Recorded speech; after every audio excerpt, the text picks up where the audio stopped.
اعوذ باللہ من الشیطان الرجیم بسم اللہ الرحمن الرحیم۔ پھر آگے اطاعت کی فضیلت بیان فرمائی کہ وَمَن يُطِعِ اللَّهَ وَالرَّسُولَ، اور جو لوگ اللہ رسول کی اطاعت کریں گے فَأُولَٰئِكَ مَعَ الَّذِينَ أَنْعَمَ اللَّهُ عَلَيْهِمْ، تو وہ ان کے ساتھ ہوں گے جن پر اللہ نے انعام فرمایا ہے۔ یہ اس کو سورہ فاتحہ کے ساتھ ملا کر پڑھ لیجئے۔ سورہ فاتحہ میں یہ دعا کی گئی تھی کہ اہدنا الصراط المستقیم صراط الذین انعمت علیہم، کہ اللہ ہمیں سیدھا راستہ دکھا دیجئے، ان لوگوں کا راستہ جن پر آپ نے انعام فرمایا۔ تو یہاں پر بھی ذکر ہے کہ ایسے لوگوں کو جو اللہ اور اس کے رسول کی اطاعت کریں گے تو ان کو اللہ تبارک و تعالیٰ ان لوگوں کے ساتھ رکھے گا جن پر اللہ نے انعام فرمایا ہے۔ اور پھر وہ کون ہیں؟ ان کی 4 قسمیں بیان فرمائی ہیں، من النبیین والصدیقین والشہداء والصالحین۔ جن پر اللہ نے انعام فرمایا وہ ایک تو انبیاء کرام ہیں، نبیین، اور دوسرے صدیقین ہیں۔ صدیقین ان لوگوں کو کہتے ہیں کہ جو کسی نبی کے اوپر تصدیق کر کے ایمان لائے اور نبی کے تمام کاموں میں ان کی اقتداء اور اتباع کی، یہاں تک کہ ان کے جیسے ہم مثل ہو گئے۔ اور یہ ایسا ہو گیا جیسا کہ یہ صدیقین جو ہے انبیاء کی شبیہ ہیں۔ اور بعض علماء کرام نے یہ بتلایا کہ انبیاء کرام کو تو تقریباً اللہ تبارک و تعالیٰ کی معرفت مشاہدے کے درجے میں حاصل ہوتی ہے، اور صدیقین کو اس طرح مشاہدے ہی جیسی ہوتی ہے، لیکن فرق اتنا ہے جیسے کوئی شخص قریب سے دیکھ رہا ہو کسی کو اور دوسرا دور سے دیکھ رہا ہو۔ تو انبیاء کرام جو ہے وہ اللہ تبارک و تعالیٰ کو اور اللہ تعالیٰ کی صفات کو قریب سے دیکھتے ہیں، اور صدیقین انبیاء کرام علیہ السلام کی صفات کو ذرا دور سے دیکھتے ہیں، لیکن دیکھتے دونوں ہیں۔ تو انبیاء کے بعد سب سے بڑا اونچا درجہ صدیقین کا ہوتا ہے۔ وہ انبیاء کرام کی تصدیق بھی کرتے ہیں اور ان کے تمام احکام کی اتباع بھی کرتے ہیں، اور ان کی اپنی زندگی میں انبیاء کرام کی زندگی کا چربہ محسوس ہوتا ہے، ان کو صدیقین کہا جاتا ہے۔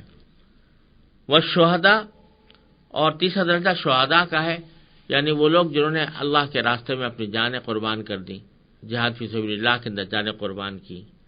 والصالحین، چوتھا درجہ عام مسلمانوں میں سے نیک اعمال کرنے والوں کا ہے، نیک لوگ، نیک اور پاک باز لوگوں کا ہے۔ یہ 4 درجات ہیں۔ تو جو بھی اللہ اور اس کے رسول کی اطاعت کرے گا وہ آخرت میں ان حضرات کے ساتھ ہوگا، انبیاء کرام کے ساتھ، صدیقین کے ساتھ، شہداء کے ساتھ، صالحین کے ساتھ۔ اگرچہ جنت میں درجات مختلف ہیں، انبیاء کرام کا درجہ سب سے اعلیٰ ہے، صدیقین کا درجہ اس کے بعد ہے، شہداء کا اس کے بعد ہے، صالحین کا اس کے بعد ہے، لیکن ساتھ ہونے کے معنی یہ ہے کہ سب جنت میں ہیں اور سب کو جنت کی نعمتوں سے بہریاب ہونے کی سہولت فراہم کی گئی ہے۔ اور جہاں تک ان کا ساتھ ہونے کا تعلق ہے تو اس کا نتیجہ یہ ہے کہ بعض روایتوں کے اندر آتا ہے کہ یہ ایک دوسرے سے ملاقات بھی کر سکیں گے، نیچے درجات کے لوگ اوپر جا کر ملاقات کر سکیں گے، اوپر والے نیچے آ کر ملاقات کر سکیں گے، اور اس حد تک تو مشترک ہے ہی کہ ایک دوسرے کو دیکھنے جب چاہیں گے ایک دوسرے کو دیکھ سکیں گے۔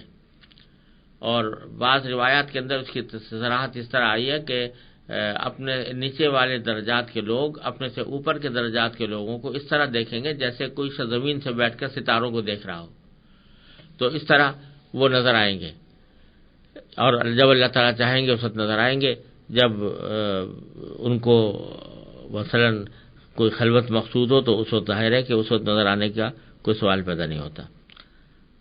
تو جو شخص بھی اللہ اس کے رسول کی اطاعت کرے گا تو ان کو ان حضرات کی معیت نصیب ہوگی، اور اس معیت کا ایک راستہ حدیث میں بیان بھی فرمایا گیا ہے کہ محبت کرنا ان انبیاء کرام سے، صدیقین سے، شہداء سے، صالحین سے، یہ بھی اس بات کا ذریعہ ہے کہ آخرت میں ان کی معیت نصیب ہو، ان کا ساتھ نصیب ہو۔ ایک حدیث میں روایت آتی ہے کہ ایک صحابی نے ایک مرتبہ نبی کریم صلی اللہ علیہ وسلم سے پوچھا کہ یا رسول اللہ قیامت کب آئے گی؟ تو آپ نے پوچھا تم نے اس کی کیا تیاری کی ہے؟ انہوں نے جواب میں دیا کہ یا رسول اللہ، میں نے کوئی بہت زیادہ نماز روزے تو نہیں کیے، بہت زیادہ عبادتیں نہیں کی، ولکنی احب اللہ و رسولہ، لیکن میں اللہ اور اس کے رسول سے محبت کرتا ہوں۔ تو اس پر آپ نے فرمایا المرء معن احب، انسان انہی لوگوں کے ساتھ ہوگا قیامت کے دن جن سے وہ محبت رکھتا ہے۔ تو اگر نیک لوگوں سے محبت رکھتا ہے تو نیک لوگوں کے ساتھ ہی اس کا حشر بھی ہوگا۔ تو حضرت انس رضی اللہ تعالیٰ عنہ فرماتے ہیں جس دن آپ نے یہ بات ارشاد فرمائی تھی، اس دن ہمیں جو خوشی ہوئی اس سے زیادہ خوشی کا دن کوئی اور نہیں تھا، جس دن ہمیں پتہ چلا کہ بندہ اپنے محبوب لوگوں کے ساتھ ہوگا۔ تو ہمیں چونکہ نبی کریم صلی اللہ علیہ وسلم سے محبت ہے، اس لیے پھر ہمیں یقین ہے کہ انشاءاللہ ہم رسول کریم صلی اللہ علیہ وسلم کے ساتھ ہوں گے اور آپ کے ساتھ جنت میں ہمیں داخلے کا موقع دیا جائے گا۔ وحسن اولئک رفیقا، وہ کتنے اچھے ساتھی ہیں۔ فرمایا ذالک الفضل من اللہ، یہ فضیلت اللہ کی طرف سے ملتی ہے۔ وکفی باللہ علیما، اور لوگوں کے حالات سے پوری طرح باخبر ہونے کے لیے اللہ کافی ہے، خوب جانتا ہے کہ کس کا کتنا عمل ہے اور کتنی کس کو محبت ہے، کس سے محبت ہے، اور اسی بنیاد پر آخرت میں اس کے لیے فیصلہ کرے گا۔